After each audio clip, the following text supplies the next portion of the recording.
Assalamualaikum warahmatullahi wabarakatuh. Perkenalkan, nama saya Farah Nadifah dari Prodi Akuntansi Syariah kelas A. Video kali ini saya buat untuk memenuhi tugas mata kuliah penganggaran yang diampu oleh Bapak Solehuddin LCMM. Dan untuk materi kali ini yaitu mengenai maksimalisasi laba dan penamalan penjualan. Baik, langsung saja pada poin yang pertama, yaitu mengenai maksimalisasi laba, yang merupakan suatu upaya pelaku usaha dalam memaksimalkan keuntungan yang dapat diperoleh dari usaha yang dijalani. Dalam sebuah usaha atau bisnis yang dikelola oleh seseorang, baik secara personil maupun kelompok, harus membuat perencanaan yang baik, serta mampu memperhitungkan keuntungan hingga kerugian yang mungkin dialami saat menjalankan usaha tersebut. Nah, untuk laba sendiri, yaitu hal yang penting dalam dunia usaha. Karena itu, laba merupakan suatu keharusan yang tidak bisa ditawar, ada atau tidaknya esensinya. Harus dapat dimiliki oleh pelaku usaha. Bahkan, pelaku usaha harus menetapkan berbagai strategi bagaimana dapat memaksimalkan laba. Nah, maksimalisasi laba penjualan dapat dilakukan dengan beberapa metode peramalan yang tepat dan juga efektif. Dan untuk pengertian forecast ataupun ramalan, yaitu bukan merupakan rencana. Forecast itu sendiri merupakan ramalan tentang apa yang akan terjadi pada waktu yang akan datang. Sedangkan rencana merupakan penentuan yang akan dilakukan pada waktu yang akan datang. Sedangkan untuk kegiatan forecasting adalah perkiraan mengenai sesuatu yang belum terjadi. Peramalan ataupun forecasting selalu bertujuan agar ramalan yang dihasilkan mampu meminimkan pengaruh ketidakpastian yang dihadapi oleh perusahaan. Forecast penjualan dapat mempengaruhi manajer dalam membuat perencanaan penjualan. Dalam keputusan manajemen berdasarkan hasil ramalan, masukan lain, dan kebijakan manajemen tentang hal-hal yang berkaitan. Contohnya, volume penjualan, harga, usaha penjualan, produksi, dan juga biaya-biaya. Dan untuk peramalan penjualan, yaitu merupakan proses memprediksi kinerja penjualan di masa yang akan datang untuk bisnis ataupun organisasi, yang melibatkan estimasi jumlah pendapatan yang diharapkan dari penjualan produk ataupun layanan dalam jangka waktu tertentu. Ramalan ataupun forecasting memiliki peran penting sebagai pedoman dalam pembuatan rencana. Rencana kerja yang menggunakan forecast akan jauh lebih baik dibandingkan tanpa menggunakan forecast. Nah, bagaimana cara membuat ramalan yang dapat mendekati kenyataan? Cara yang bisa dilakukan adalah dengan memilih metode forecasting yang paling sesuai dengan permasalahannya. Ada beberapa metode peramalan penjualan yang dapat digunakan untuk maksimalisasi laba penjualan. Yang pertama, peramalan kualitatif. Metode ini menggunakan unsur subjektif yang tinggi, seperti pendapat eksekutif, survei pasar, gabungan tenaga penjualan, dan juga metode pengujian pasar. Dan yang kedua, peramalan kuantitatif.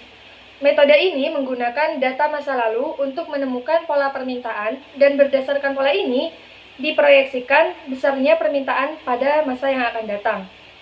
Yang ketiga, analisis deret waktu.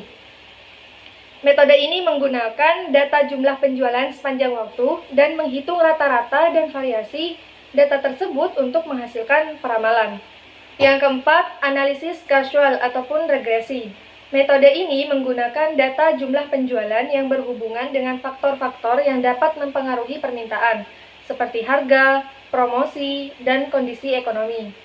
Yang kelima, segmentasi pasar. Metode ini menggunakan data jumlah penjualan yang berhubungan dengan segmentasi pasar, seperti demografi, geografi, dan pendapatan. Yang keenam, analisis jalur pipa. Metode ini menggunakan data jumlah penjualan yang berhubungan dengan jalur pipa produk, seperti harga, kualitas, dan juga lokasi. Nah, untuk memaksimalisasi laba penjualan, perusahaan harus memilih metode peramalan yang tepat berdasarkan data yang tersedia dan kebutuhan bisnis. Selanjutnya, perusahaan harus melakukan evaluasi terhadap kinerja peramalan dan mengubah strategi jika nanti diperlukan. Dan di sini saya memilih metode peramalan dengan pendekatan kualitatif. Metode peramalan kualitatif itu sendiri merupakan salah satu teknik peramalan yang digunakan untuk menjauhkan prediksi permintaan pada masa yang akan datang. Dan ini merupakan metode yang tidak memerlukan data kuantitatif, tetapi menggunakan unsur subjektif yang sangat besar. Peramalan metode kualitatif biasanya digunakan ketika kondisinya baru ataupun data yang tersedia itu sedikit, baik berupa produk baru maupun teknologi baru. Peramalan dengan pendekatan ini melibatkan intuisi dan juga pengalaman seseorang. Ada beberapa jenis peramalan metode pendekatan kualitatif, yaitu yang pertama, juri opini eksekutif. Pendekatan ini menggunakan pendapat dari sekelompok kecil eksekutif tingkat atas yang berpengalaman dalam perencanaan perusahaan seperti manajer dari bagian pemasaran, produksi, teknik, keuangan, dan juga logistik. Dan yang kedua, yaitu survei pasar. Metode ini mengumpulkan masukan dari konsumen ataupun potensial konsumen mengenai rencana pembelian mereka pada periode yang diukur. Survei dapat dilakukan dengan melakukan kuesioner, telepon, ataupun wawancara secara langsung. Yang ketiga, gabungan tenaga penjualan. Metode ini menggunakan informasi dari tenaga penjualan yang baik mengenai permintaan konsumen.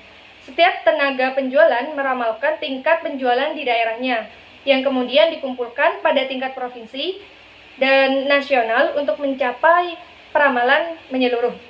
Yang keempat, metode pengujian pasar. Dalam metode ini menggunakan hasil-hasil dari survei pasar yang dilakukan oleh tenaga-tenaga pemasar produk. Metode peramalan dengan pendekatan kualitatif banyak digunakan karena ia tidak memerlukan data kuantitatif yang jelas, tetapi dapat memberikan hasil peramalan yang baik untuk perencanaan jangka panjang.